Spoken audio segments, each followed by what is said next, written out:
ईश्वर से मिलने का आसान मार्ग बताते हैं। तो दोस्तों, मैं आज विक्रमगंज में उपस्थित हूँ और एक ऐसे ही दिव्य पुरुष का सत्संग है। मैं उस सत्संग का पूरा जानकारी देने वाला हूँ और इस वीडियो में दोस्तों मैं बताऊँगा कितनी रिद्धियाँ सिद्धियाँ और कितनी अनुभव मिलती है इस सत्संग में आकर और शांति मिलती है।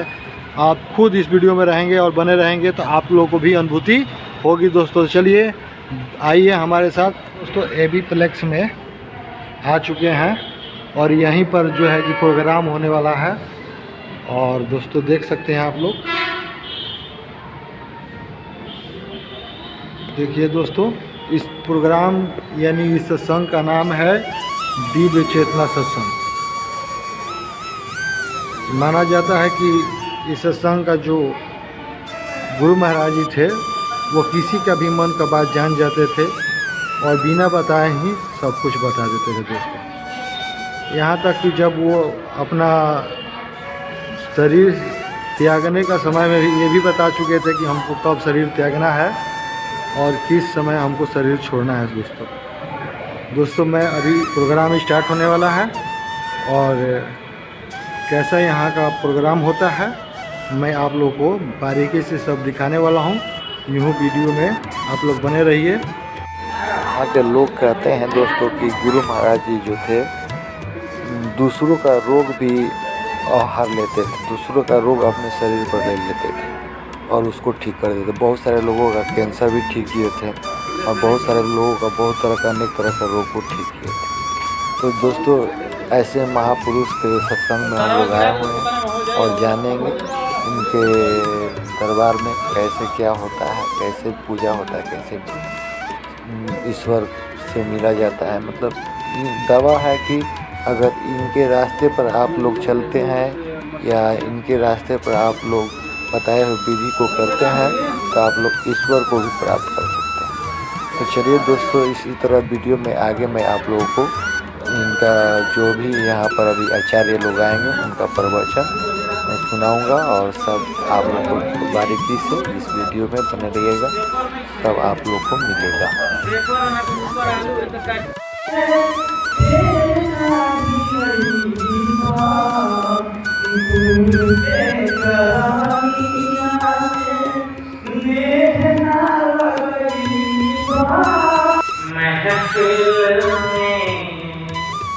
खुदा का चाँद है साकी सुराही है तेरी महफिल में आकर कोई तृष्णा एक हिंसक जानवर का बच्चा है, ये तो शेर का बच्चा है। इसे घर में पालना ठीक नहीं है, इसे जल्दी से जंगल की ओर ले जाकर के छोड़ो। लेकिन बच्चे जिद करने लगे, कहने लगे कि बहुत ही प्यारा है, सुंदर है, हम लोगों के साथ घुल मिल गया है, हम इसे रखना चाहते हैं, इसे खिलाना चाहते हैं। तरह तरह से बच्चे जिद करने लगे। अब धोबी बच्चों के जिद के आगे झुक गया। इस तरह से उस शेर के बच्चे का पालन उस घर में ही होने लगा। जब तक वो छोटा था बच्चे उसके साथ खेलते रहे, जो खाना खाते वही उसे दाल चावल सब्जी खिला दिया करते। उस शेर के बच्चे को भी अपने स्वाद का पता नहीं था, क्योंकि अबोध था। उसे कौन से भोजन में रुचि है इसका भी उसे ज्ञान नहीं था। इसलिए बच्चे जो कुछ भी खिला दिया करते थे वो बढ़िया। धीरे धीरे अब वो बच्चा बड़ा होने लगा। जब बड़ा होने लगा तो वो बच्चा अब गधों के बच्चों के साथ खेले, गधों के बच्चों के साथ रहने लगा।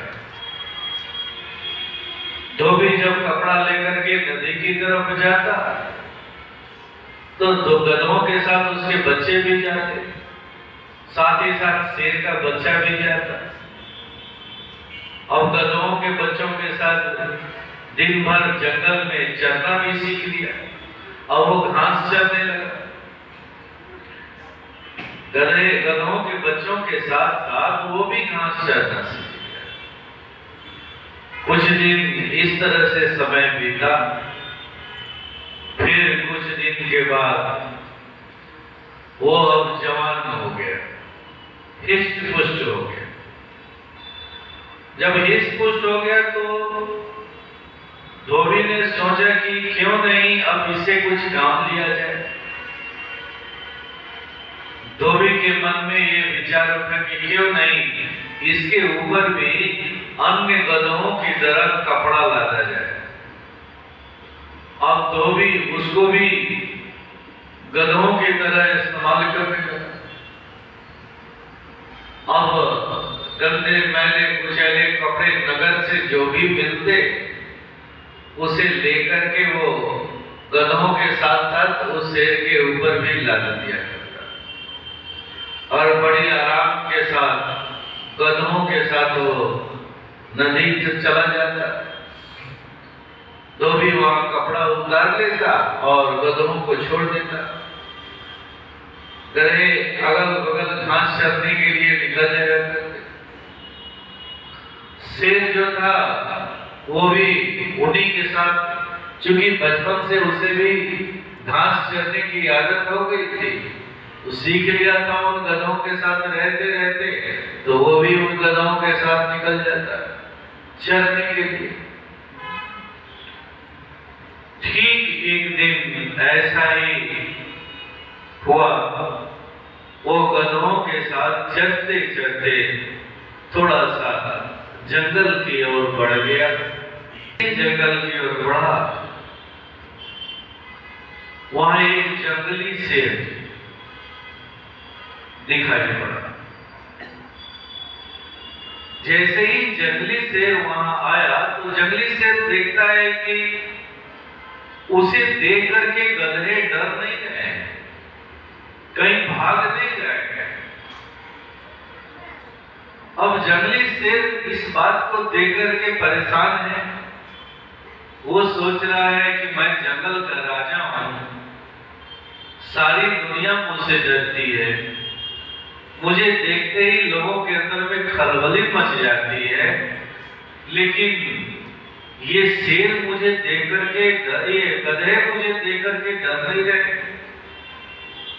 इधर गधे सोच रहे हैं कि ये हमारे साथ जो धोबी का शेर रहता है, देखने में ये भी वैसा ही लग रहा है, लगता है उसी के किसी प्रजाति का है, क्या डरना उससे। तो दोनों अपने अपने हिसाब से सोच रहे हैं। अब इधर जंगल का जो शेर था वो गधों को देख करके परेशान था। तभी उसकी दृष्टि उन गधों के बीच में धोबी के शेर के ऊपर पड़ गई। जब जंगल के शेर ने धोबी के शेर को देखा तो और चौंक पड़ा। अरे ये तो गधों के साथ घास चल रहा है। धीरे धीरे वो उनके करीब गया और पूछा, भाई देखने से तो लगता है कि तुम मेरे प्रजाति के हो, मेरे समाज के हो, लेकिन तुम इन गधों के साथ क्या कर रहे हो? तुम्हारा परिचय क्या है? तो धोबी के शेर ने अपना परिचय देते हुए कहा कि ऐसा है कि मैं धोबी का गधा हूं और मेरी ड्यूटी यही है कि धोबी के कपड़ों को मैं लेकर के रोज नदी आता हूँ, उनका काम करता हूँ, और जब संध्या को कपड़े सूख जाते हैं तो उन्हें लेकर के मैं धोबी के घर उन कपड़ों को पहुंचा। इसके एवज में जो धोबी है वो मुझे खाना दे। कहा कि अरे भाई, तुम धोबी के गधा नहीं हो, तुम एक राजा हो, राजा हो। चलो मेरे साथ जंगल की तरफ चलो। तुम्हारा बसेरा जो है वो धोबी का घर नहीं है। तुम यहाँ एक गुलामों की तरह क्या जी रहे हो? तुम काम करने के लिए थोड़ी आए हो। राजा कहीं काम करता है, तुम तो शासन करने के लिए आए हो। चलो, तुम्हारा घर जंगल है, जंगल, मेरे साथ चलो। तो धोबी के शेर ने कहा कि नहीं नहीं, मैं अगर यहाँ से जाऊंगा तो मेरा मालिक मेरी पिटाई करेगा। वैसे भी रोज 2-4 डंडे मुझे पड़ ही जाते हैं, मेरी पिटाई हो ही जाती है। अब जो जंगल का जो शेर था वो चिंतित होगा कि आखिर इसके वास्तविकता से इसका परिचय कैसे कराया जाए। जब तुम दहाड़ना सीख लोगे तो धोबी तुम्हें कभी भी तुम्हारी पिटाई नहीं करेगा, कभी भी तुम्हारी पिटाई नहीं करेगा। और इस तरह से वो शेर उन गधों से थोड़ा सा अलग हुआ और उस धोबी के शेर को दहाड़ना सीखा और कहा कि तुम्हें यहाँ दहाड़ना नहीं है। जब धोबी का कपड़ा लेकर के जब तुम उसके घर जाओगे तब वहां पर तुम दहाड़ना। जब दहाड़ मारोगे तो कभी भी जो धोबी है ना वो तुम्हारी पिटाई नहीं करेगा। अब धोबी का जो शेर है अन्य गधों के साथ संध्या के समय कपड़ों को लेकर के उसके पीठ के ऊपर धोबी ने कपड़ा लाद दिया और लेकर के वो घर आया। वो दहाड़े मारना शुरू किया। जंगल के शेर ने जो उसे दहाड़ना सिखाया था वैसे ही दहाड़ मारना शुरू किया। जैसे ही दहाड़ मारना शुरू किया, धोबी के घर के जितने भी लोग थे सभी के सभी जहां तहां भागने लगे। अब जो धोबी के साथ जो रोज गधे चरा करते थे उस दहाड़ को सुनकर के वो गधे भी भागने लगे। उस नगर में जहां तक उसकी आवाज जा रही थी सभी लोग उस आवाज सुन करके, कोई घर का दरवाजा बंद कर रहा था और मनोबल बढ़ गया और मनोबल बढ़ गया और जोर जोर से दहाड़े मारने लगा। इस तरह से कथानक में आता है कि धोबी को अपने उस गधे धोबी के शेर को अपने वास्तविक रूप का पहचान मिला और वो जंगल की तरफ निकल गया, एक राजा का जीवन जिया। तो दोस्तों हम लोग अब यहाँ से चलते हैं। बहुत शांति मिला इस सत्संग में आने से और बहुत ही अच्छा लगा और मैं इस तरह का वीडियो आप लोग के लिए लाते रहूँगा। प्लीज़ मेरे चैनल को लाइक